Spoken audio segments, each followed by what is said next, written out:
Our channel. About అన్నము అంటే rice గురించి. అన్నము పరబ్రహ్మ స్వరూపం. అన్నం గురించి నలుగురు మంచి మనుషులు చెప్పిన 4 గొప్ప మాటల గురించి మనం తెలుసుకుందామా ఫ్రెండ్స్? మరి వినండి తప్పకుండా. ఓకే,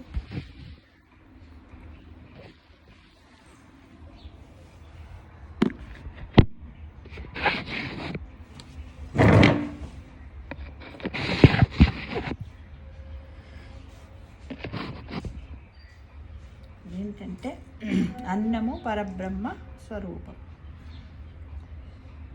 అన్నం గురించి నలుగురు మంచి మనసులు చెప్పిన 4 గొప్ప మాటలు.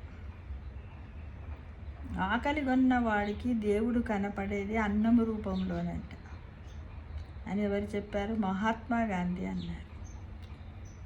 2, నేను వంటింట్లోకి వేరే పని మీద వెళ్ళినా కూడా వంట చేస్తున్న మా అమ్మగారు పెట్టేస్తా నాన్న ఒక 5 నిమిషాలు అనేవారు వచ్చుకుంటూ. నేను అన్నం కోసం వచ్చాననుకొని ఎంతైనా అమ్మ అంటే అన్నము, అన్నం అంటే అమ్మ అంతే అని అన్నారు జంధ్యాల గారు.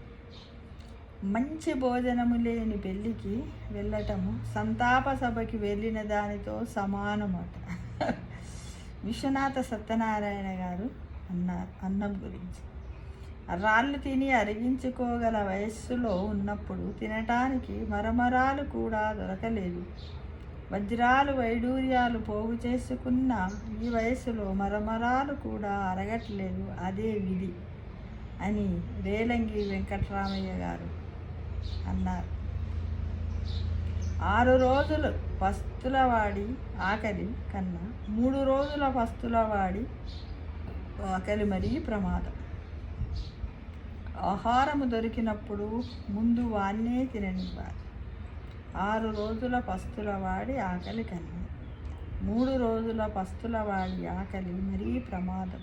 ఆహారము దొరికినప్పుడు ముందు వాడినే తిననివ్వాలి. ముళ్ళపూడి వెంకటరమణ గారు. ఏటా 100 బస్తాల బియ్యము మాకు ఇంటికి వచ్చిన మా తండ్రి గారు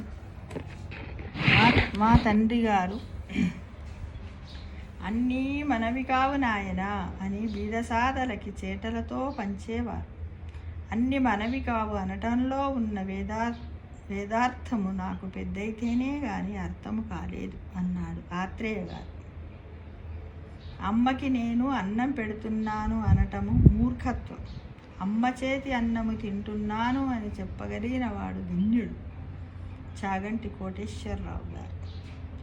ఆకలితో ఉన్నవాని మాటలకు ఆగ్రహించవద్దు. గౌతమ బుద్ధుడు.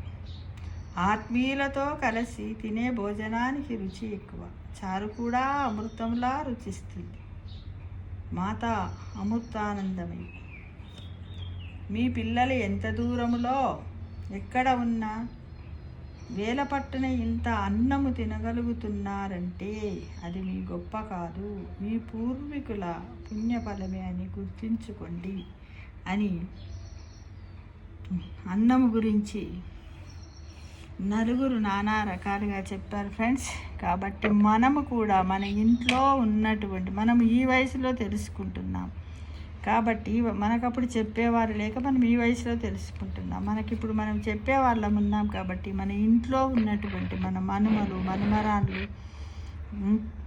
ఇంటి పక్క పిల్లలకు ఎదురింటి పిల్లలకు ఒకవేళ స్కూల్ టీచర్ అయితే స్కూల్లో ఉన్న పిల్లలందరికీ కూడా తప్పకుండా మనము చెప్పాలి ఫ్రెండ్స్, చెప్తూ ఉండాలి. ఎందుకంటే దాంతోటే కదా వాళ్ళంతా తెలుసుకుంటారు. అవును కదా. మరి తప్పకుండా మనం ఏం చెయ్యాలి? అన్నం గురించి, అన్నం పరబ్రహ్మ స్వరూపము, పడేయద్దు, అన్నపూర్ణాదేవి అని చెప్తాం అంతేవరకు. కానీ మిగతా విషయాలు నిష్కూలంగా చెప్పము. ఇందులో చాలా ఉన్నది. దీన్ని 1కి 2 సార్లు పిల్లలకు వినిపించండి, బాగుంటుంటుంది. ఇలాంటివి సేకరించండి. మనం ఈ వయసులో ఇవి తెలుసుకుంటున్నాం. అవకాశాలు ఉన్నాయి కాబట్టి అందరికీ చెప్పండి ఫ్రెండ్స్. చెప్తారు కదా. Thank you.